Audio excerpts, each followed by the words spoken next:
Maligayang pagbabalik sa Rai Movie Recaps. Narito na naman po tayo para sa isa na namang magandang pelikula na pinamagatang Bull na napalabas noong 2021. Kaya't ano pa ang ating hinihintay? Sit back, enjoy and relax, love you. Sa pambungad na eksena, ipinakilala tayo sa isang matandang lalaki na nagngangalang Norm na namumuno sa isang kriminal na organisasyon. Si Bull, ang manugang ni Norm, ay dumalo rin sa kaganapan. Ipinaalam ng Patriarch Norm kay Bull na dapat silang maghanda para sa kanilang pag-alis dahil mayroon silang utang na babayaran pagkatapos ng pista. Ang pagdiriwang ay natapos na, at si Norm, Bull, at ang kanilang mga kasama ay nagmamadaling lumabas. Dumating sila sa kanilang layunin, isang slaughterhouse, kung saan nakikipag-chat si Norm sa may-ari. Lumilitaw na nabalisa ang pamantayan dahil ang may-ari ng pagmamanupaktura ay nabigo sa loob ng mahabang panahon. Sa halip na bayaran ang kanyang utang, nilayon ni Norm na agawin ang pabrika, ngunit tumanggi ang may-ari ng pabrika na pirmahan ang mga dokumento sa pag-agaw, sa kabila ng kanyang paunang pangako na bayaran ang kanyang obligasyon. Ang pag-uugali ng may-ari ng pabrika ay nakakainis kay Bull dahil nakikita niya ang patuloy na pagmamanipula. Lumapit si Bull sa lalaki at, na may kaunting talakayan, hiniwa ang ilan sa mga daliri ng may-ari ng pabrika. Sa wakas, hinikayat ng mga aksyon ni Bull ang may-ari ng pabrika na lagdaan ang mga papeles sa foreclosure. Habang umuwi si Bull, nagtanong siya tungkol sa kawalan ni Gary, isang miyembro ng koponan na namamahala sa pagpapahiram ng pera sa may-ari ng pabrika at dapat sana ay kasangkot sa paglutas ng sitwasyon. Nanatiling tahimik si Norm at ang iba pang grupo bilang tugon sa kanyang tanong. Nang umuwi si Bull ng gabing iyon, nakita niya ang kotse ni Gary sa driveway. Natuklasan ni Bull ang lihim na relasyon ni Gary sa kanyang asawang si Gemma. Ang hindi inaasahang presensya ni Bull ay nahuli si Gemma sa kawalan, at tumakas siya sa silid ng kanyang anak nang walang sinasabi. Nadudurog ang puso ni Bull dahil hindi niya inaasahan ang gayong pagtataksil mula sa kanyang asawa at kaibigang si Gary. Bilang paggalang sa Norm, itinago ni Bull ang pagtataksil ni Gemma at nananatiling tahimik. Sa mga sumunod na araw, nag-iisang dinadala ni Bull ang kanyang dalamhati, piniling mag-concentrate sa pagpapalaki sa kanyang anak na si Aidan. Isang araw, hinailan ni Norm si Bull para makipag-chat. Ipinaalam niya kay Bull na siya lang ang mapagkakatiwalaang tao sa kanilang organisasyon, ngunit dahil pinili ng kanyang anak na si Gemma na tumira kay Gary, dapat makipaghiwalay si Bull sa kanya. Pagkatapos ay nagpahayag ng panghihinayang si Norm kay Bull, na nagsasabi na hindi na siya miyembro ng kanilang grupo. Walang pakialam na sinagot ni Bull sina Gemma at Gary, na nagsasabi na matagal na niyang alam ang tungkol sa kanilang pagsasama ngunit piniling manahimik bilang paggalang kay Norm, ang kanilang boss ng gang. Iginiit niya na haharapin na niya ang mga ito kung hindi dahil sa pagmamalasakit niya kay Norm. Ipinahayag ni Bull ang kanyang kahandaang umalis sa grupo, ngunit may isang kondisyon. Dapat niyang panatilihin ang kustodiya ng kanyang anak na si Aidan. Tinanggihan ni Norm ang kahilingan ni Bull para sa pag-iingat kay Aidan, na sinasabing si Bull ay hindi karapat-dapat na alagaan siya. Galit na galit si Bull at bumabagyo. Kinabukasan, hindi niya inaasahang ibinalik si Aidan sa dati nilang tahanan. Sa kabila ng kanyang kalupitan laban sa kanyang mga karibal, si Bull ay may malalim na pagmamahal sa kanyang sariling anak. Kinabukasan, bumisita sa dati niyang tahanan sina Marco at Mike, dalawa sa mga kaibigan ni Bull. Inatasan sila ni Norm na samahan si Bull sa isang kalapit na amusement park. Noong una ay, tinanggihan ni Bull ang kanilang panukala, mas piniling putulin ang relasyon sa kanila, ngunit hinikayat siya ni Marco na ang pagbisita ay pamamaalam lamang ni Norm kina Bull at Aidan. Nakumbinsi nito si Bull na sumang-ayon sa pulong. Ginugugol ni Bull ang kanyang oras sa amusement park na nakikipaglaro kay Aidan at sumakay sa iba't ibang atraksyon. Pagkaraan ng ilang oras, nakilala niya si Norm. Hiniling ni Norm sina Marco at Mike na sakupin si Aidan ng isa pang laro na nagbibigay sa kanya at kay Bull ng kaunting kapayapaan. Nang si Aidan ay wala na sa paningin, si Norm ay nagpahayag ng sandata kay Bull at dinala siya sa parking lot kung saan naghintay si Gary. Si Bull, na galit, ay tinawag si Gary na isang kabiguan at inakusahan si Gemma bilang isang hindi tapat na babae na magtatraidor sa sinumang lalaki. Si Norm, na galit sa mga mapanlate na pahayag ni Bull tungkol sa kanyang anak, hinampes siya ng kanyang sandata at inutusan siyang pumasok sa isang trunk ng kotse. Dinala nila si Bull sa isang abandonadong bus na nakaparada sa isang malungkot na lugar. Biglang sumulpot si Gemma at agresibong hinarap si Bull dahil sa pagtakas kasama si Aidan. Habang humihina ang kaguluhan, tinanong ni Norm si Bull kung ano ang magiging diskarte niya kung kailangan niyang iwan si Aidan. Malamig na tumugon si Bull na sisirain niya ang sinumang responsable. Alam ang antas ng kalupitan ni Bull, ayaw ipagsapalaran ni Norm ang kanyang banta. Pinili niyang alisin si Bull. Inutusan ni Norm ang kanyang mga alipors na buhusan ng gasolina ang van at patumbahin si Bull gamit ang vodka. Iniwan nila si Bull sa walang laman na sasakyan at sinunog ito na walang awa. Si Aiden ay nagmamadaling lumabas sa kotse ni Gemma, umiiyak para sa kanyang ama, matapos matuklasan na siya ay nasa nasusunog na bus. Dali-dali siyang ibinalik ni Gemma sa sasakyan. Isang dekada pagkatapos ng insidente, inaasahan ng isang lalaki ang isang pick-up ng taxi. Bumalik na si Bull, matatag sa kanyang paghahanap ng paghihiganti laban sa mga nagmaltrato sa kanya.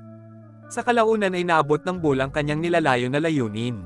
Lumabas siya ng sasakyan at pinatay ang isang dating kasamahan ni Norm. Lumipat ang eksena sa tahanan ng panganay na anak ni Norm, ang nakatatandang kapatid na babae ni Gemma.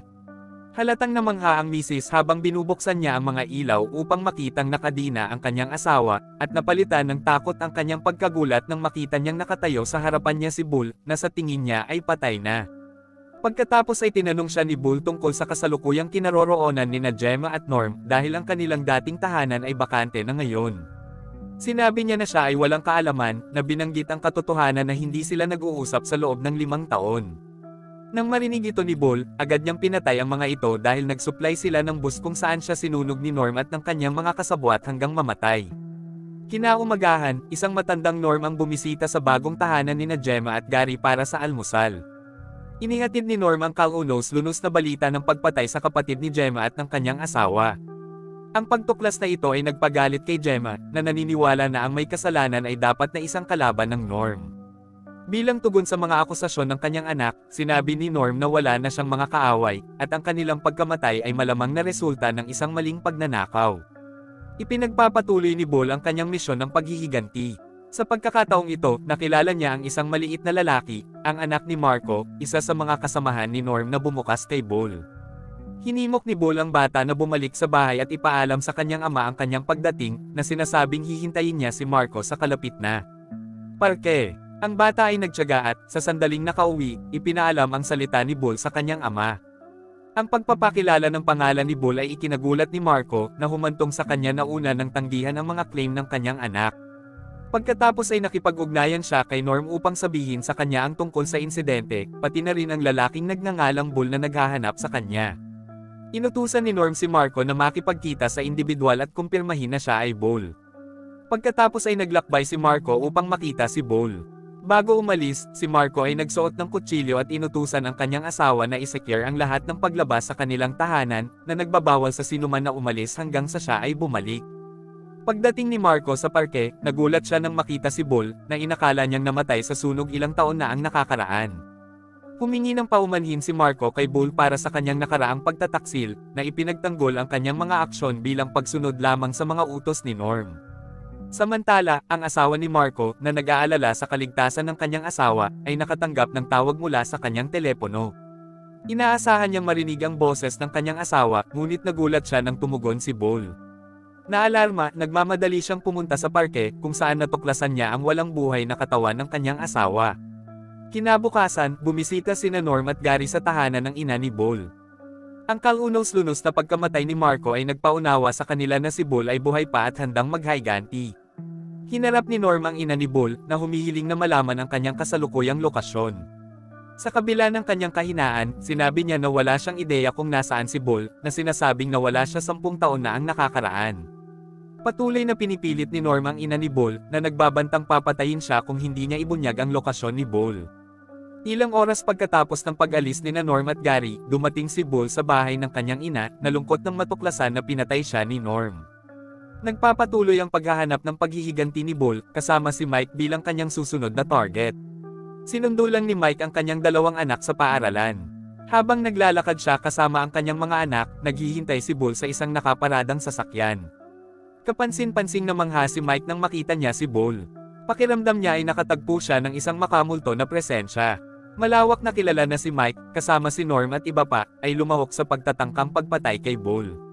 Binyantaan ni Bull si Mike, sinabihan siyang samahan siya sa kotse o harapin ang kamatayan. Sa buong biyahe, humihingi si Mike ng awa at kapatawaran kay Bull, partikular sa kanyang mga anak. Tinanong ni Bull si Mike tungkol sa kasalukuyang lokasyon ni Gemma, kung saan si Mike, dahil sa kanyang kamangmangan, ay tumugon na hindi niya alam kung nasaan siya. Giit ni Mike, 3 taon na niyang hindi nakikita si Gemma. Iminumungkahi niya na sina Gary at Norm ay maaaring magkaroon ng kaalaman na hinahanap ng Bull. Sa wakas, nagbigay si Bull ng ultimatum kay Mike. Kung may isasaayos ni Mike na makipagkita si Gary sa kanya sa funfair, ligtas siya at ang kanyang mga anak. Kung nabigo si Mike, nagbabanta si Bull na kitilin ang kanilang buhay. Mahilig sumakay sa amusement park ang anak ni Bull at Mike. Pagkaraan ng ilang sandali, ipinaalam ni Mike kay Bull na nagawa niyang makipag-ugnayan kay Gary, na kasalukuyang kasama ng mga waltzers. Nagpasya si Bull na iligtas si Mike at ang kanyang mga anak. Hinarap ni Bull si Gary, tinutukan siya ng kutsilyo. Si Gary ay natakot sa nakita ni Bull. Pinilit ni Bull si Gary na sumama sa kanya sa isang arcade game para lalo pa siyang tanungin.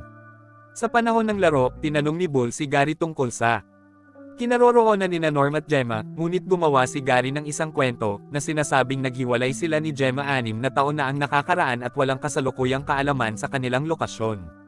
Nakita ni Bull ang kasinungalingan ni Gary at nasugatan siya ng nakamamatay. Hindi pa rin sigurado si Bull kung nasaan sina Gemma at Norm, ngunit ang kanyang determinasyon ay nananatiling hindi natitinag.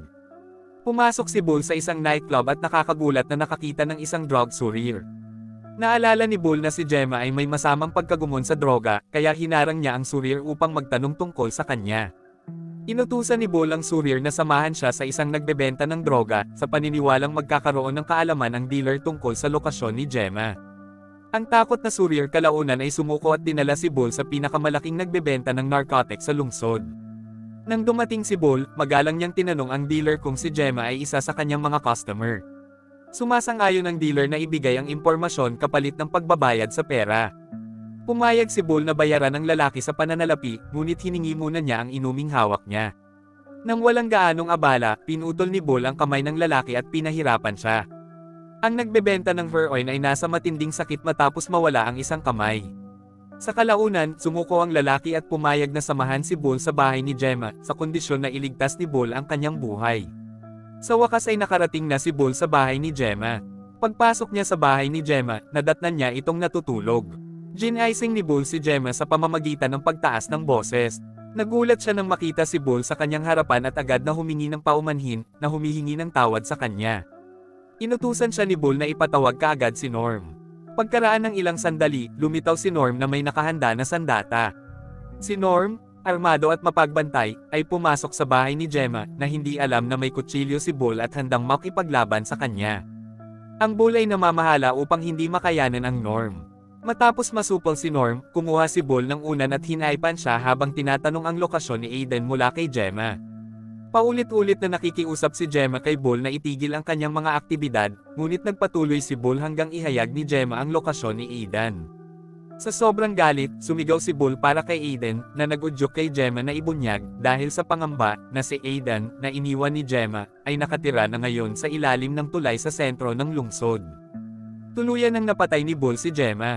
Nang gabing iyon, hinanap ni Bull si Aiden sa ilalim ng tulay sa sentro ng lungsod at dinadala siya sa sandaling mahanap niya ito. Nagpasya si Bull na dalhin si Aiden sa isang lokal na simbahan. Kinaumagahan, isang vicar ang bumisita sa simbahan. Ang vicar, si Cheryl, ay talagang dating biyenan ni Bull. Si Cheryl ay diborsyado si Norm bago ipanganak si Aiden. Nang buksan ni Cheryl ang pasukan ng simbahan, nagulat siya nang madiskubre niya si Aiden na walang malay sa sahig. Ang pagtingin kay Bull ay nagpapataas ng kanyang kawalang paniwala at nagtanim ng takot. Naniniwala si Cheryl na namatay si Bull isang dekada bago. Tinanong ni Cheryl ang motibasyon ni Bull sa pagbisita, Aiden. Ang pagmamasid sa ganap na itim na mga mata ni Bull ay nagpapakita na siya ay namatay 10 taon na ang nakalilipas, nang sunugin siya ni Norm at ng kanyang mga tauhan sa boss. Sa hindi maipaliwanag na paraan, muling nabuhay si Bull upang maghayganti at protektahan si Aiden. Bago ang kanyang huling pag-alis, ipinagkatiwala ni Bull ang responsibilidad para sa pangangalaga ni Aiden kay Cheryl. At dito na nga nagtatapos ang pelikula natin para sa araw na ito. Maraming salamat sa panunood.